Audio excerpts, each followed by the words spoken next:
Puck comes loose behind Sigalet's net. He'll go over to help it into the corner. Time about to expire, and Jordan Sigalet with a gigantic game and his first shutout of the year.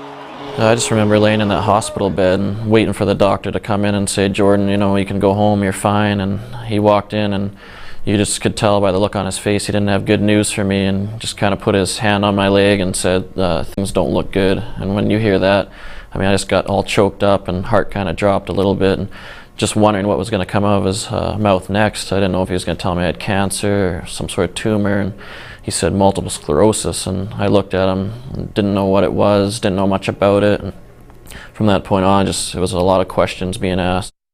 25-year-old Jordan Sigalet has the same dream as his Providence Bruins teammates of one day playing full-time in the NHL.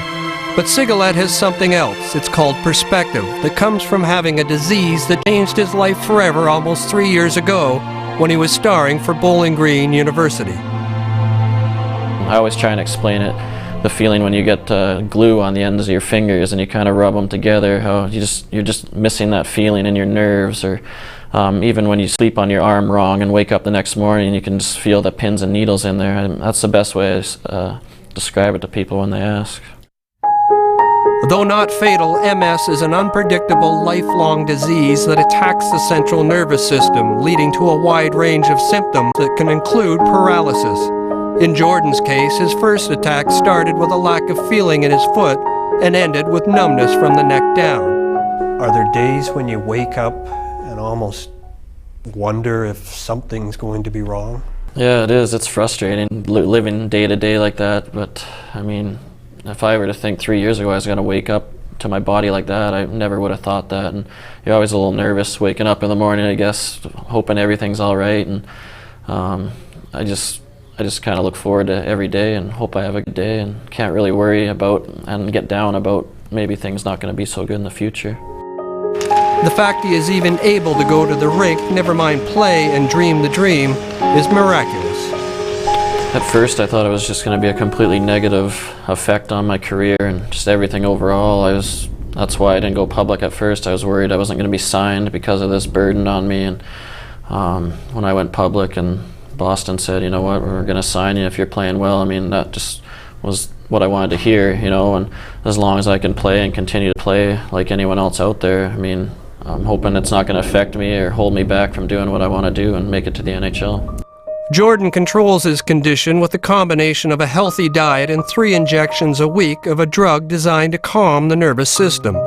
When he does have a bad day, if the uncertainties or mental challenges are getting the better of him, he is fortunate to have his 20-year-old brother Jonathan nearby. The brothers from Surrey, BC have played together in college and with Providence for the past 3 years. He was kind of always my pillar to lean on, and when he was diagnosed, reversed a little bit for a while. He kind of needed some help and needed someone there for him, and if anything, it brought us even closer together. It's made him more motivated too. He wants to show people that despite his illness, he can still compete and be a solid goaltender. Remarkably, despite his condition, last season Jordan was able to at least partially realize his dream, if only for 43 seconds, when he was called up to Boston. I got to go up for about 20 days in total last year and back up around 7 or 8 games. And one of the last games I was up there was just sitting on the bench and enjoying watching the game, and Andrew Raycroft went down with an injury the minute to go in the game. And Jordan Sigalet will replace him. Really got the blood racing and the heart pumping. Even though it was about 45 seconds, it was highlight of my career so far.